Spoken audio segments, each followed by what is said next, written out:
So hi everyone, thanks so much for joining me today, and thanks Teru for the invitation again. Today I'm going to be talking about QKD on Cubesats. QKD, short for Quantum Key Distribution, a type of quantum cryptography. I say that because it sounds cool. But a little bit about me first. So I'm Sonali. I am currently working as a space quantum technologies developer at Craft Prospect and jointly as an impact acceleration fellow and researcher at the University of Strathclyde. My main focus on research right now is quantum key distribution protocols, how to apply them to satellites and constellations of satellites in the future. And on the Craft Prospect side, which is a space startup, I work on identifying early phase quantum technologies like QKD and working on how do we actually create a payload which we can then put on a CubeSat and send onto space. So my background, a little bit about my background. I finished my PhD last year in quantum gravity from the University of Sussex in Brighton. And before that, I was doing research on string theory and some weird kind of string theory at the Perimeter Institute, where I did my master's and some parts of my PhD in. And before that, I was in India doing another master's for some reason. But yeah, so most of my life, I have worked on quantum, various different kinds of quantum theories, fundamentals of quantum, and now quantum technologies. I have had a chance to work on the LIGO interferometer, the prototype one in Caltech when it was being set up. And so that gave me some experience in optics, electronics and instrumentation, which I use heavily during my present role. So let's jump into QKD on Cubesats. Now, a little bit about cryptography and why do we need it? So today we all know that our world is inundated with data. As Terrell was saying before, during this lockdown, he has been amazingly productive, as have been a lot of you. And most of us have been on computers, on mobile phones. We have been doing everything online. And being online means that we are using huge amounts of data. And with all this amounts of data comes a responsibility to make sure that all of this data is protected, it's secured. This information needs encryption. And some of the most widely used cryptography protocols today are known as public key cryptography, which uses mathematical complexity, so very hard to crack mathematical formulas to ensure that encryption lasts for elongated times.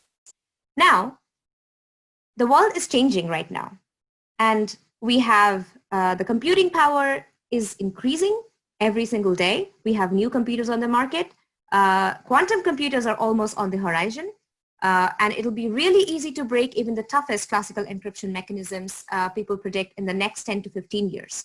Even now, computers could be storing all the data that we have online, even if we can't break them now. Once quantum computers come onto the market, these things can be very easily broken. So the time to act is right now, and people have identified that this is a current threat. And we are trying to understand how do we actually use this quantum computers, or how do we actually use quantum, which seems to be such a threat, to actually provide us with a solution. So how do we break a current encryption? Just as a little mind game. So we take some dedicated hardware. We have to find a clever algorithm. Or we take a quantum computer and we take some time.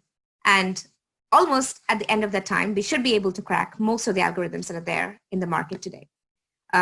Symmetric key algorithms, there are different kinds of algorithms, asymmetric key algorithms, symmetric key algorithms. So symmetric key algorithms can be safe, but only if they're made future-proof. So the question is, what do we mean by making future-proof? One, we need to make sure that the security proofs are strong enough so that no quantum computers in the future can also break these encryption. So how do we use quantum to make our encryption future-proof? This is what I'm going to start talking about now. This is where quantum cryptography comes into the picture. It uses the inherent uncertainty of quantum mechanics to encrypt information. Now, what do I mean by that? So quantum cryptography is going to use quantum particles like single photons, which have various different polarizations superimposed on top of each other to encode information in each of these polarization states, and then send these single photons over to another receiver so that the sender and the receiver can now share a secret key. So here I've just shown some few pictures of the polarization states of a photon. So for example, you can see on the top left, there's a, you can decompose the polarization of the photons into a vertical polarization and a horizontal polarization. You can also do that in a diagonal basis as a diagonal polarization and anti-diagonal polarization, but that's not very important right now. And to break up these polarizations, we use a beam splitter. The instrument is known as a beam splitter, and this beam splitter plays a major role in our payloads in any kind of a quantum key distribution hardware. Now, so what is QKD exactly? Quantum key distribution is a type of quantum cryptography protocol which uses the inherent properties of photons to make this encryption secure. We can use either single photons, which are really, really hard to generate, or we can use entangled photons, or we can approximate that by using something known as weak coherent pulses. So we have lasers, we send out weak coherent pulses, and usually people approximate them as single photons. There are various kinds of QKD protocols which come with their own security proofs, and one of the most famous ones is BB84 QKD protocol, which we use in our mission, and it's one of the most popular security protocols. I can talk more about that later if I have questions about it. I just didn't want to digress too much into it right now. Currently, actually, there are many commercial QKD systems out there. Okay, so this is like a very small visualization of like what's happening. So you have Alice, who is the sender, and she is interested in sharing a secret key with Bob. Now Alice sends single photons, these yellow flickering lights. She encodes her information in the polarizations of photons, and she sends them to Bob's detector. Now Bob will have some mechanism to detect these photons, and later he will store these photons, and then he'll be doing a lot of post-processing on the key that he actually gets, till he actually distills the final key, after which he can use this key to have secret communication with either Alice or other people. If you remember, I'm not sure whether OTP is used everywhere in the world right now, but we do, but often you get these OTPs, one-time passwords on your phones, one-time pads, when you're trying to log into some website or your bank or something. So basically the end result of a quantum key distribution or any kind of cryptography protocol is a OTP, which you can then use to encrypt further information and then do a secret communication with another party. Usually to do these quantum key distribution, we send these photons through a fiber optic channel, but the fiber optic channel has its own loss in propagation. We could use repeaters to make sure that we are elongating the distance over which we are doing QKD, because at the end of the day, we will be very, very interested in doing long distance communication using QKD, long distance secure communication. So we now know that QKD is secure. Now, but how is it secure exactly? If someone else tries to capture those photons that we were sending from mid-channel and hack into your information, the quantum property of the photons, like the no cloning theorem, for example, and the uncertainty principle will demand that this alters their states. So let's imagine that I am some kind of an attacker. I want to capture one of these photons midair, and I want to find out what exactly is the information in there. So I have to make a measurement. As soon as I make the measurement, it's going to alter that photon state. And so when I'm resending that photon to Bob to pretend as if nothing has happened, I haven't hacked your system, Bob can always find out that something has happened to his photon which he has received. So we will always be able to find out if our security has been compromised, and even if it has been done by a quantum computer. And so it's always future-proof. But it comes with its own limitations as well, sadly, like everything in our world. Fiber-based QKD results in huge losses and attenuation due to the fiber.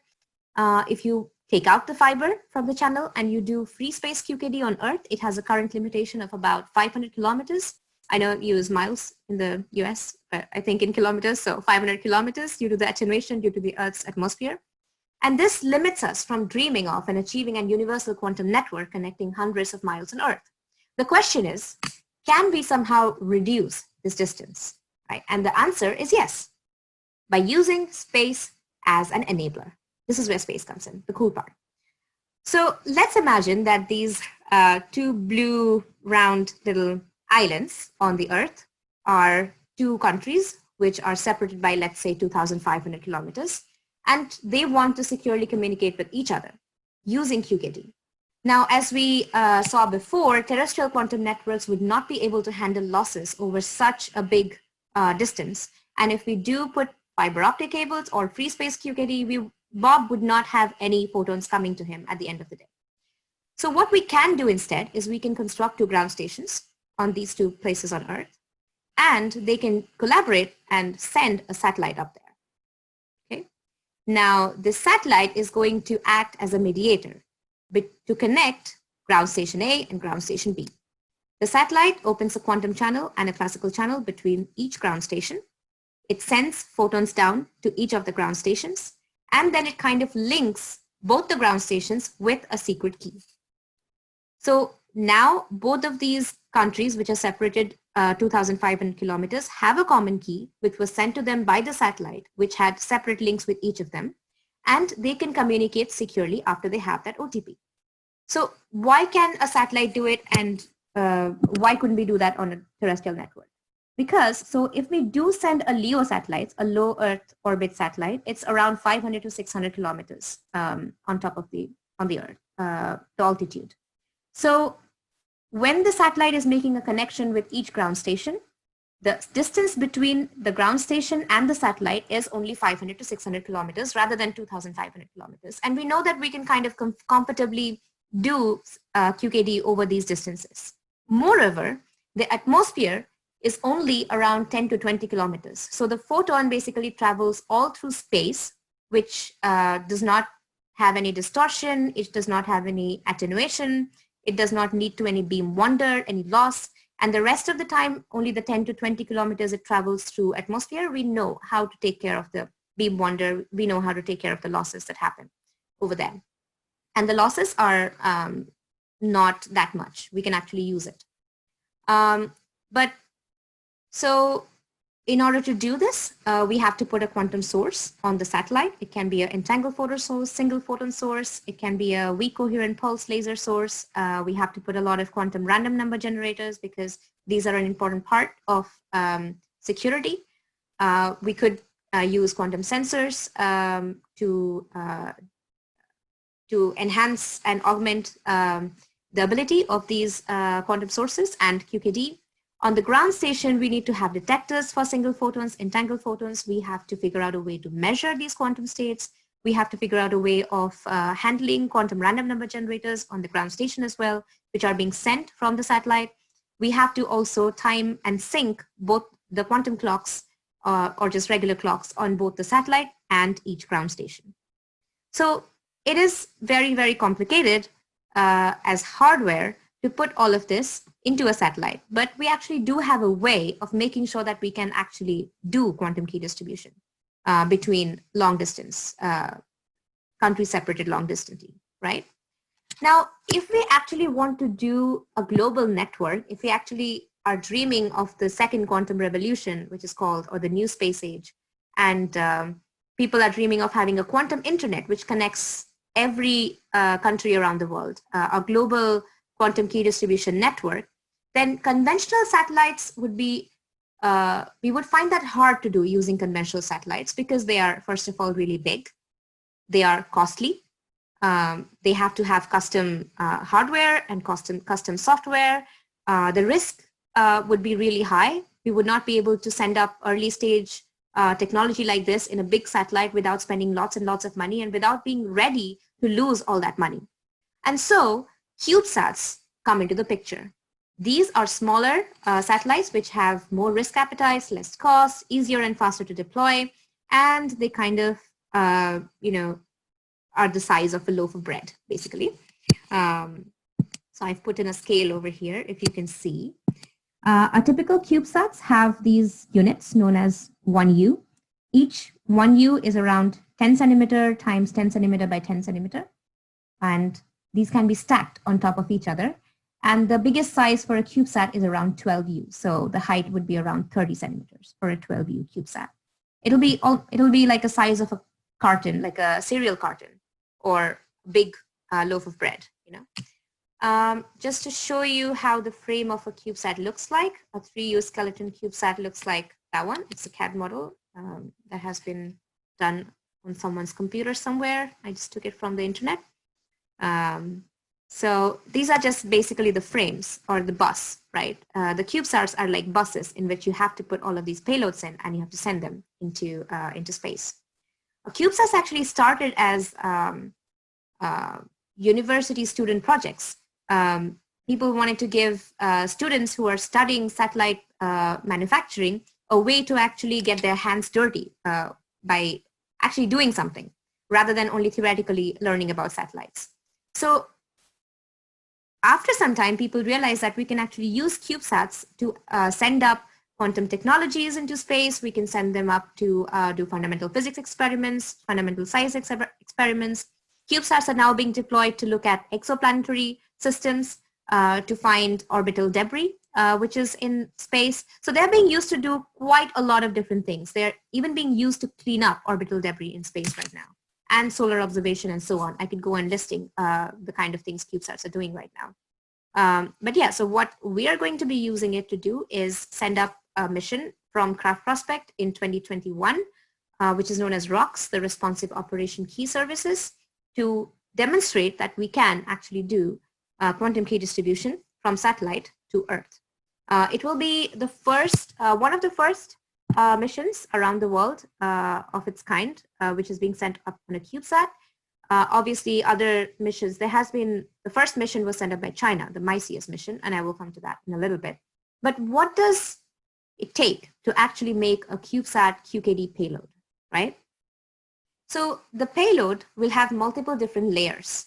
You have the very first layer would be a lot of optical systems. There would be lasers, there would be LEDs, there would be mirrors, there would be telescope, because you have to align the beam. There would be photons being sent out by the laser. You have to align that beam to go into a certain retroreflector or some kind of a mirror, which then reflects it onto a telescope. This telescope is going to emit the photons out into the atmosphere, and then it has to go into the ground station. Now, above that, you have to have some kind of a feedback loop, which takes care that this is actually aligned. So once you put everything in your CubeSat and send it up, you cannot do anything to it. So you have to make sure that there is electrical subsystems and other hardware on top of that, on top of the optical systems, which takes care that all the optics is fine and the alignment is fine. We can actually, the photons are being sent all right. And then we have to take all of this and then embed them onto the software protocol layer. So there would be a onboard computer. A lot of the time on CubeSats, this is based on open source platforms like Linux. So you just take a small onboard computer, a small one of these maybe Xilinx computers, or you can just take an Arduino or something like that and put it on board. And most of the software modeling is done on that computer. So you have very limited onboard processing power. But the innovations in that area is also changing or improving exponentially. So I'm sure we'll have much, much better processing powers very soon. So the software protocol layer is where you actually code up your QKD protocol. So if you have a particular quantum key distribution protocol and you know that this protocol has been subjected to a lot of scrutiny by experts, there have been security proofs, and it has been proven that if you do it this way, it would be secure from hackers. Then you code up that QKD protocol onto that layer. And then the CubeSat computer basically takes care of changing all the different modes. Right.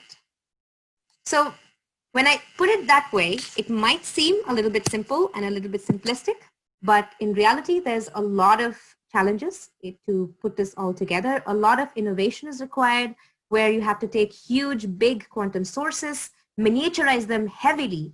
You have to make them almost the size of, like, my hand. And it has to be palm-sized or less to be put on a CubeSat and sent into space.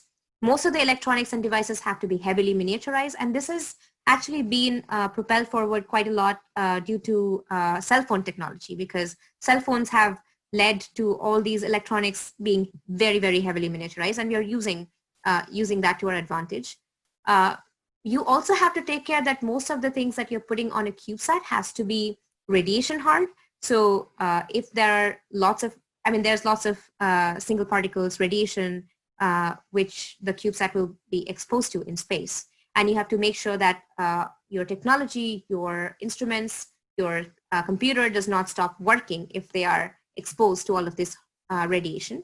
You have to make sure that all of these tiny instruments, the mirrors, the electronics, the lenses that you're putting on board do not break during launch, because the way CubeSats are launched are basically they hitch a ride on a bigger rocket. So you have to find an Uber for satellites, like SpaceX is doing, and then you have to hitch a ride on that Uber. But most of the time, these big launchers would not make space for CubeSats in their main hold area. They would actually just put you on the outside. So you're hanging on for dear life. So the CubeSat is just hanging on for dear life and it's being thrust into space, right? So it's not the best thing there is, and there's lots of risk, and it's being shaken and vibrated a lot. And what we usually do to test them is actually put them on a shaker table and then shake them so much to make sure that, okay, you've gone through all the shaking there is right now, and I'm trusting you that, if you are shaken again, you'll still be fine. That's what. Sonali, that sounds like, CubeSats are satellites too. They should be treated with respect. I know, right? They're just literally hanging on the outside. Right now they're baby satellites, and they're like, "Hey, I'm trying to make a sound here. Listen to me." Wow. They have an exciting life, at least, But well, I guess they're just not treated like the multi-billion-dollar satellites. Since not they're yet. relatively cheap. So, hey, we lose a few. What's the big deal, right? Yeah, not yet, but we'll try to change that, I guess. Wow. They're still making their mark in the world, and I'm sure once everyone figures out that it's easier to not lose them than actually then they will take care, I think. Well, I'm thinking about being the Uber. I'm going to talk to Elon Musk and see if he can leave some of these low-hanging passengers to me. I'll do it cheaply. That'll be great. Yeah. Just a quick question, just to give you a break.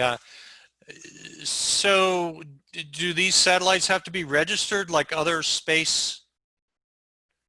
I was going to say debris. I was going to say debris. There's other space objects. Space debris don't have to be registered. Yes, there is a nanosat database. So basically you can find all the nanosat missions that are coming around the world. So if you have a mission, you have to register yourself on the nanosat database. And one more question. So, these are non-technical issues. It's more social issues. If one of these little nanos hits a big satellite, are there liability issues? Are there do people sue each other because the satellites hit one another? So that's a very interesting question. So right now, in terms of space traffic regulations, there's almost zero regulation, nothing. But I think this is a very fast upcoming area because people are just realizing that there could be lots of problems. So one, as you said, collisions of small satellites with bigger satellites out there. Two, people can just send small satellites near big satellites and just to spy and surveillance on the bigger satellites. So that could also be a problem. Yeah. Ooh. Yeah, and then a lot of other companies are coming up which are trying to do space situational awareness. So they're taking care of space debris, other smaller satellites, any kind of space objects, and they're changing the orbit of the satellite so that you're not actually actively colliding with anything and you're kind of steering away. Yeah, I know the United States and probably some other countries have, people on the ground constantly monitoring the debris and obviously the legitimate stuff.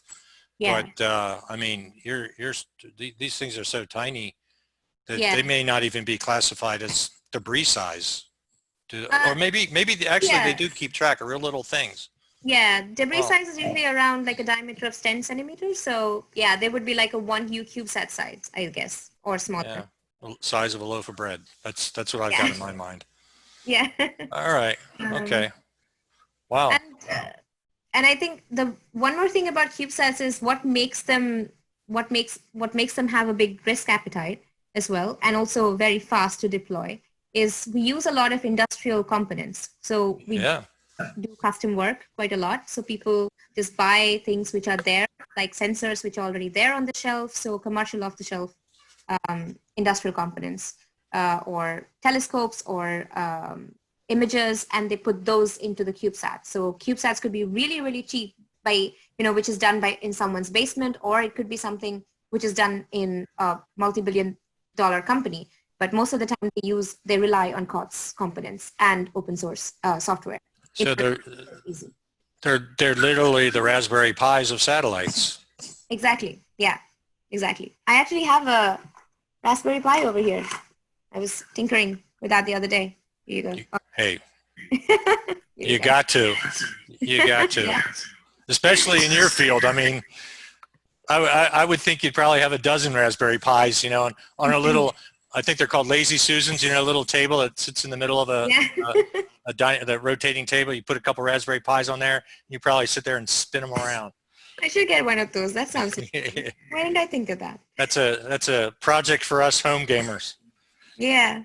Anyway. You see, I've written in the last point here, regulations. We do not have any to answer your question.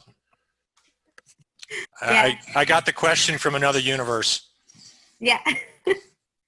Okay. Yeah, wow. And here's the actual payload box, how it looks like. This is basically in my office table right now. I'm not allowed to touch it right now because I'm in quarantine, but this is basically the size of that.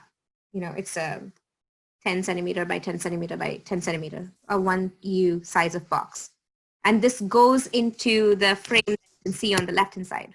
So that's basically the CubeSat bus, the blue frame. And this box goes into that frame, one little 1U box over there. And then you can see some of the electronics that are lying around because we were testing on them.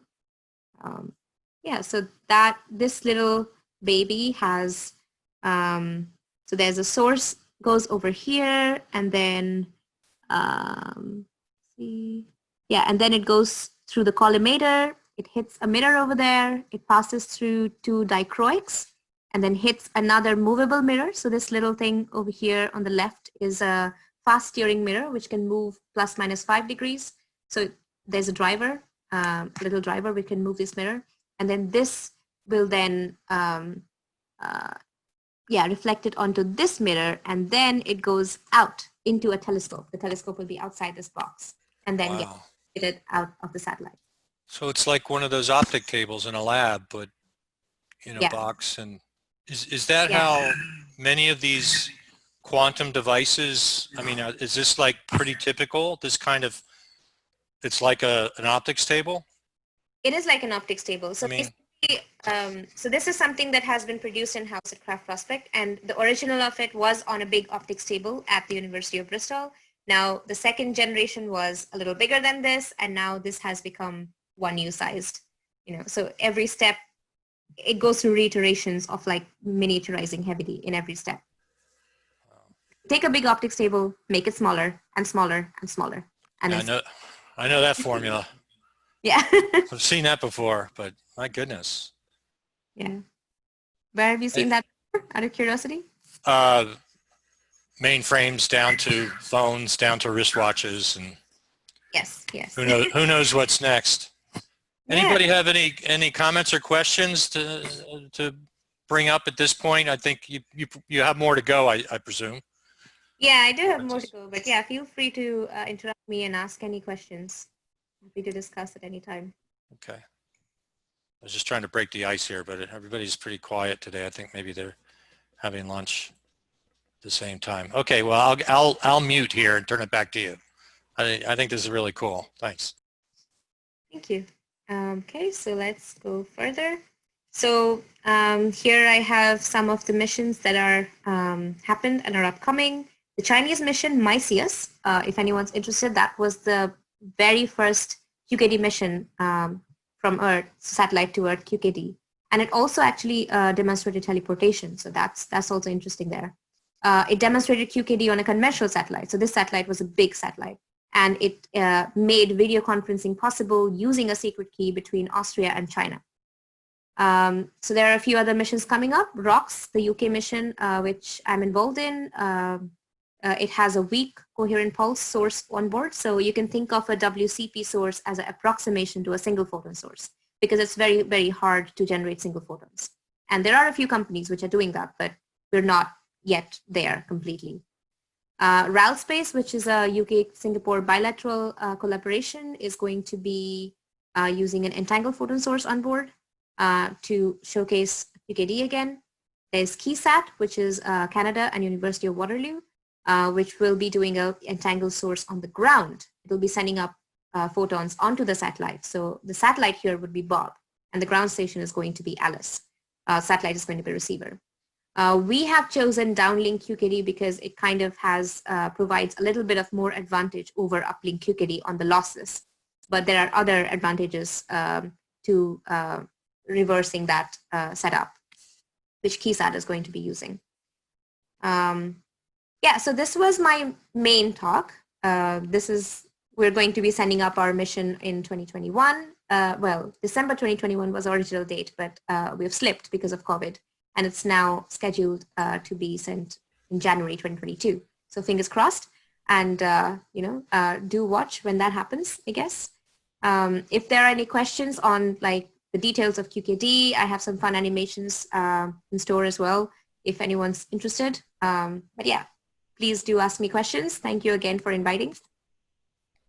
Thank you for opening up a whole new window to a whole nother branch of research that we can do. I think this is terrific. Hey, I've got a question actually from the YouTube feed.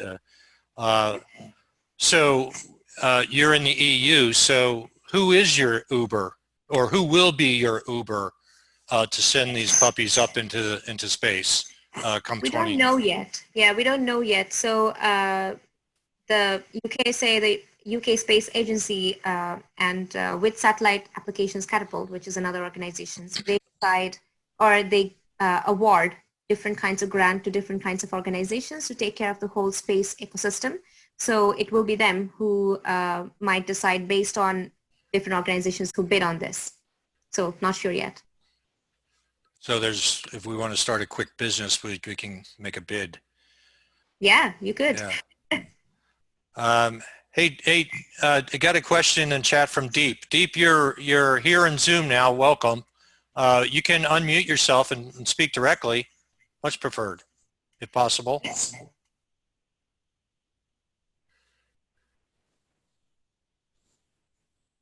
Okay. Well, let me read Deep's. Can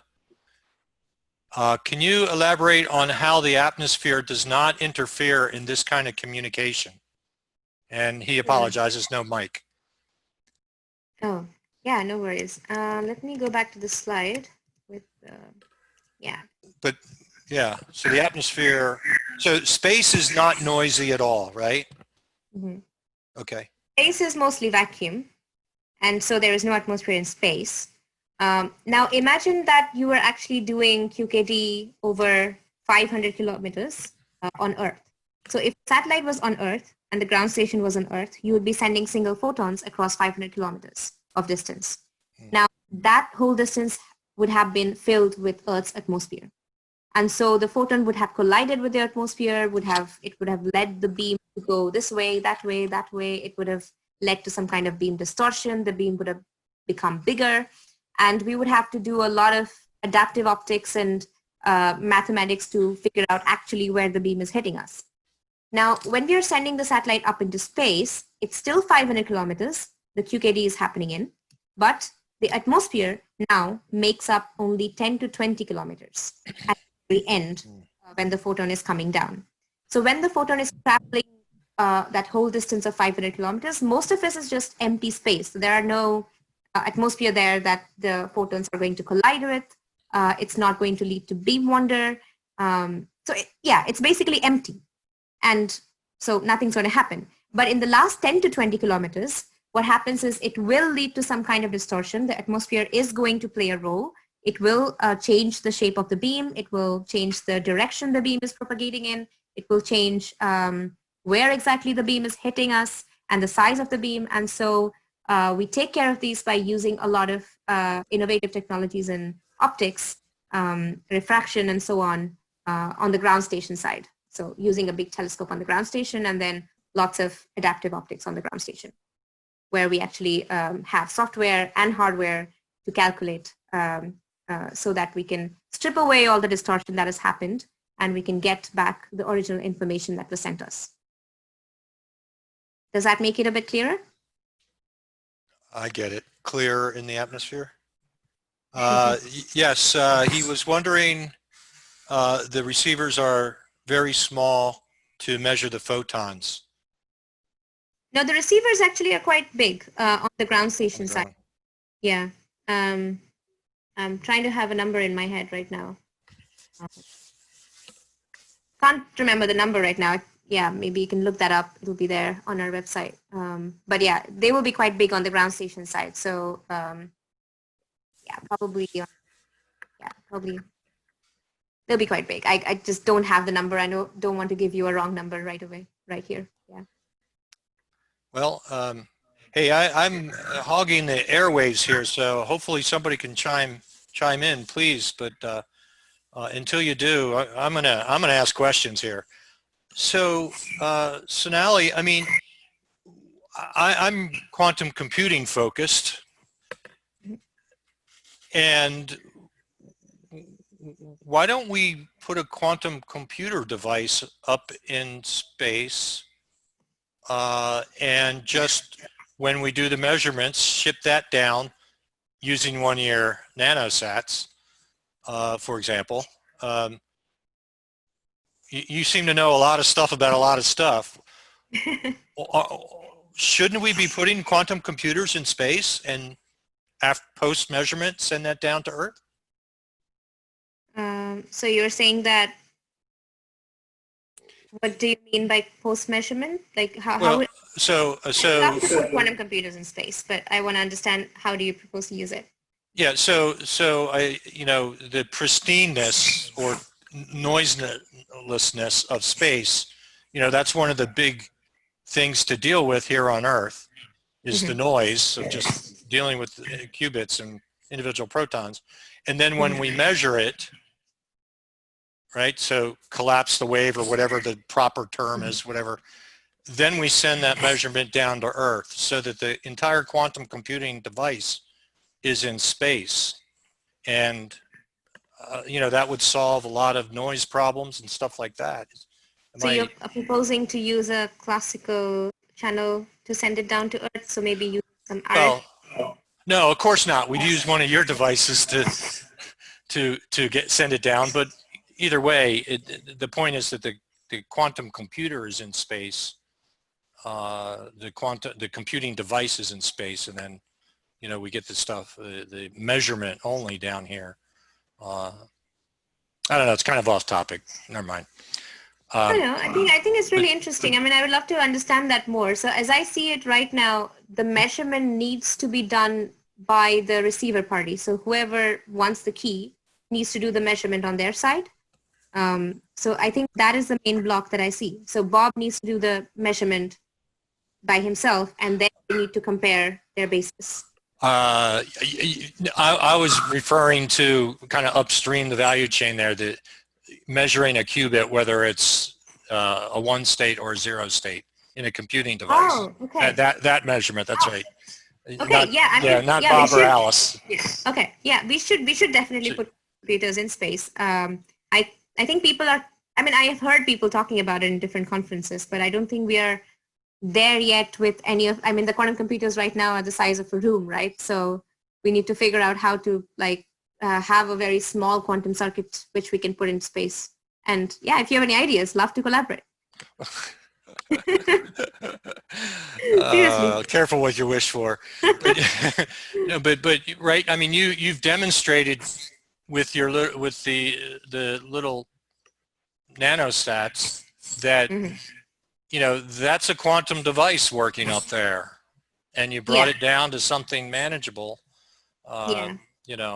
And so forgive me. Is this, have any of these types of devices been sent up, or are we just purely in the it should work, we think it'll work type of phase?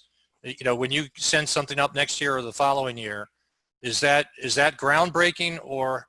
Yeah, that is going to be the first of its kind demonstration. Okay. So it's a proof of principle demonstrator mission, and the point of the mission is to demonstrate that we can actually use this payload, send photons down into Earth, and actually distill a workable key. Exciting. Yeah, super exciting. And to answer your previous question, I think the biggest hurdle in using quantum computers in space right now is cryogenics, because we need to cool down everything to quite a low temperature. And it's very hard to, to have a big place to have all of that volume and mass in. And I think that's also a hurdle in some of the other quantum technologies like cold atoms and so on as well, I think. But I think cold atom sensors, they have actually managed to make them miniaturized. So maybe there's something we can learn from there. Well, you've certainly got my mind spinning on some wild and crazy ideas. This is really exciting stuff. Anybody else? I know there's some qubits spinning out there. Sonali, can you hear me? There you go. Yep, we can hear you, John. Is there a lifespan to the CubeSat for the experiment? So when you send it up, does the orbit decay and you only have 48 hours to get all these mirrors to align properly and execute, or does it stay up? We usually have around a year or two. Oh, okay, great. So it's not too bad. Actually, go ahead. No, go ahead. Yeah. Yeah, I mean, actually, that just, you know, remember what's the Hubble, right? We had to send people up. I guess it was because there was an imperfection in the mirror, but we had to send people up to adjust it. You must be making these little guys pretty solid because, you know, they're outside of the Uber. Yeah, we try to. Yeah.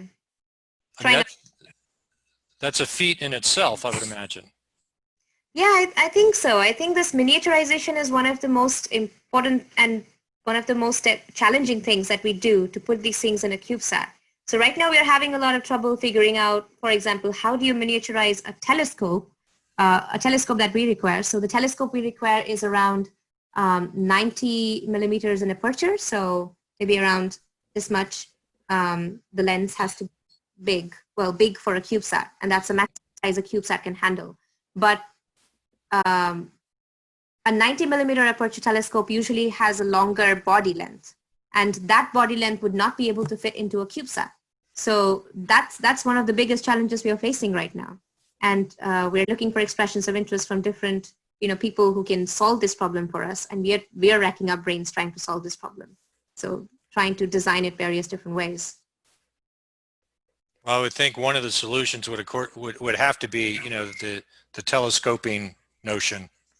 The deployable optics in space. Yeah. I think there are, just unfortunately that technology is not there yet. We can't, use it commercially right now. So that's the roadblock. There could be also, once we actually also have 3D printing of optical devices, which is also something people are looking into. That might also make it possible because there are some designs which do allow for a very short body length, but that is also not commercial grade right now. Wow. Any more questions? Anybody else? I don't know. There's something's going on today. I think everybody's upset that the Washington Redskins have changed their the name of their team. Just to change the subject for a little bit, because this is really racking my brain. All right, well,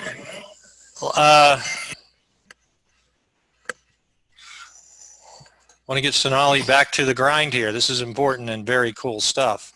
Any questions, comments?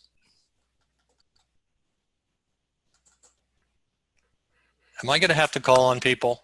I feel like I'm in class. All right. Well, if anyone has any questions, then feel free to write to me as well. Happy to discuss or just connect on LinkedIn, which I found to be a nice resource. recently. So yeah, most welcome. Oh, cool. Thank you for that. And certainly, I'll keep an eye on this and certainly invite you back when I read about one of these bad boys going up into space with your initials carved on it. Ah, that's a dream. But I think I'll be keeping an eye out, and I'll be bugging you a little bit about your idea about sending quantum computers up to space, because I've been thinking about a use case for them, but I didn't come up with it. But obviously you have. Well, check with some start of something big. Check with some experts. I'm still working on the matrix math. Okay. We'll see. All right. Could slides be made available? There was a lot to digest. Oh, sure. That's not a... Okay, that's cool. So now if you just send me the slides, I have a location where I put artifacts for each event, if that's okay. I might have to take off only one slide, which is like company IP, but I'll be able to send the rest over. Thank you. That was too fast. Yeah, just feel free to ask me any questions that you might have. These things can be a bit... Yeah, I need to think about Diffie-Hellman compared to quantum keys, so I don't really have my question ready. No problem. That's just a general QKD question, right, George? Yeah. Yeah. I had, what was that? A few slides on just QKD, like funky slides. I'm in Scotland, so that's the Scotland scarf. Alice is us, so that's the Craft Prospect ribbon. Sending photons down to Bob, which with the ground station somewhere in UK, Bristol probably. They have built a mobile ground station, which can be from place to place. And we are also working with a few other ground stations because we want to have options. Another cool thing about this is that we are sending neural network on board a product called the ForwardLooking Imager on the same CubeSat. So in case that, so let's say that the CubeSat is now coming up on a ground station and the CubeSat can see the ground station and it needs to have a line of sight direct contact with the ground station. But if there is a problem, if there is a cloud cover, then we would lose that pass because passes last for 10 minutes or something, you know, Wow. Very less in time. So we want to make sure that we don't lose a pass. So what this forward-looking imager is going to do is it's going to actually look ahead, take some pictures, figure out where the different ground stations are, and look at the cloud cover, do some clever algorithm on it, and figure out which ground station is currently covered by cloud and which is not. So if there is a ground station which is free, then it's going to reorient the satellite to look at that ground station instead so that we don't lose that pass and we do actually send down some keys. So Lots to think about. Lots to think about. It's like every kind of cool is being crammed into your bread box. Exactly. I can't think of anything cool that's not in the bread box other than, you know, like a Led Zeppelin song or something. we should send that up. Led Zeppelin. Yeah, or whatever is the, you know, Britney Spears, I guess, is the in thing nowadays. There is a question or comment coming in LinkedIn in YouTube actually. What are the advantages and disadvantages as well as the different mechanisms compared to the Chinese quantum satellite? So Mucus, is that the name of it? Mycius. Mycius, sorry. Yeah. Yeah. Forgive me. Mucus would be a funny name. No, it wouldn't be. Maybe you should send one up with the name Mucus. But that was a big satellite, you said, right? Yeah. So Mycius was a conventional satellite, so a really big satellite, and most of the work on board that, so we didn't have the challenges of like miniaturizing heavily everything because we could put on the original QKD system that we would make on a tabletop onto that satellite. And so that brought down a lot of challenges, but it also because of the big size of that satellite, it took a lot of years to build, it took a lot of money to build and deploy, and we needed to make sure that there are no risks. Well, they needed to make sure that there are no risks. So with CubeSats, the easy thing is we can just, it only takes a year or two to build each CubeSat and a small team to build a CubeSat. Obviously, the challenges are on the technological innovation side of things. But once we have that, we have a budget of around 1 million, maybe 1 million UK pounds. So it's not that costly for governments if we lose a few CubeSats. But also the good news about tiny CubeSats is that we can actually deploy multiple of them. We can actually have satellite to satellite links in space. We can have satellite to drone links. We can have drone to ground links. We can basically augment any kind of network that already was there. We can also send up these tiny CubeSats around bigger satellites that are there, like hubs in space, and we can use them to augment what's already up there, the bigger satellites. Another good thing is because these satellites are smaller, we have, so the cybersecurity aspect of this does not only come from QKD, right? Because there's so many electronics, there's so many different computers on board that we have to make sure that everything is secure, that there's no other side channel attacks an attacker can do. So the attacker I have shown here as Eve, our beloved Nessie from the Loch Ness monster. So if there's a Nessie up there and it wants to attack, it can do so by various different methods. The more the surface area, the more the attack surface area. So the attack surface area in CubeSats is smaller, obviously, so we can take care of, there are less attack points. We can be pretty damn sure that we have thought about every single thing that we can before we send them up, and we have made them as secure as possible. Those are the advantages. So for once, the man in the middle is worried about man in the middle attacks. Yes. So, if I understand you correctly.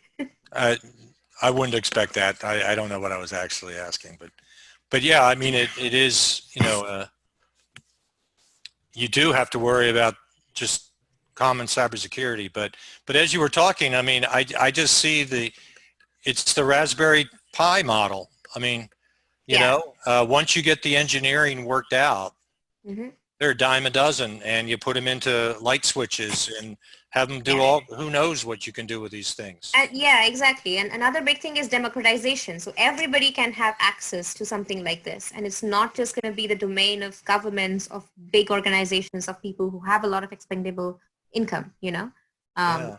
Even college kids are sending up CubeSats. You can send up a CubeSat. Everyone can send up a CubeSat. And you can have a secure communication system around the world. I mean, this is crowdsourcing type of stuff. Haven't done that yet, but could. But yeah, I mean, if it's, let's say it's $1 million, or, you know, I mean, it's early days. Yeah. The price will go down, and you know, it's really, as George said, it's really, it's got coolness written all over it. Yeah. And you know, it doesn't really cost that much, and I'm sure people would chip in $10 here, $10 there. I mean, we chip in more than that for an election, goodness sakes. Yeah. It's like a group of hackers with Pi Zeros and Arduinos and stuff could get together, fill a bread box, and contract it up into space over Uber. Exactly.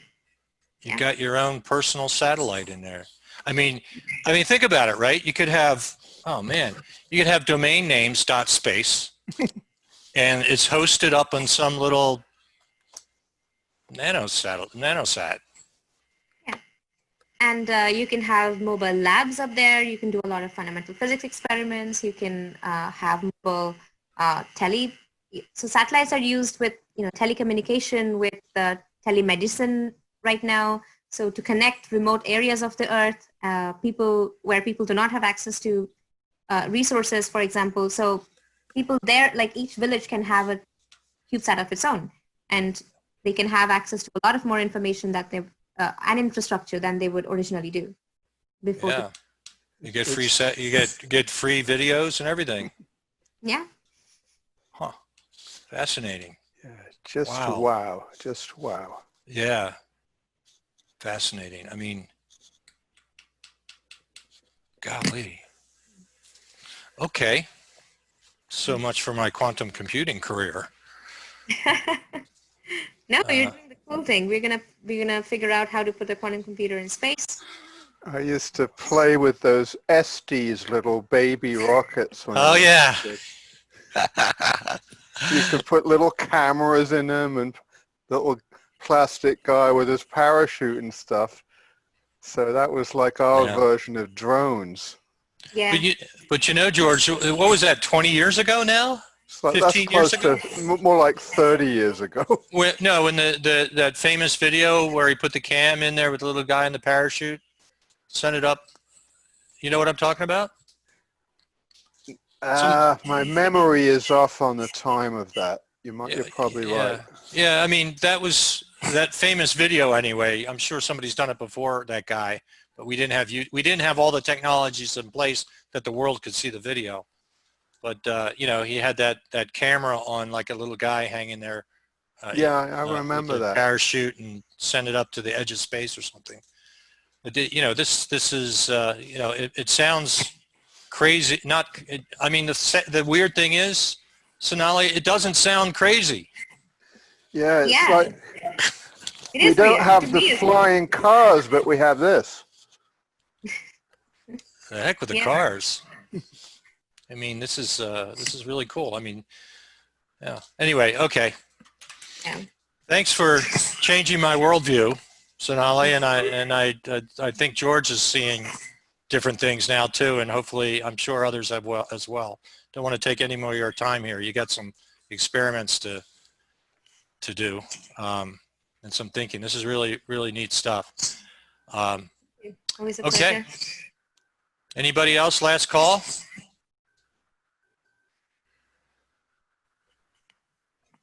All right.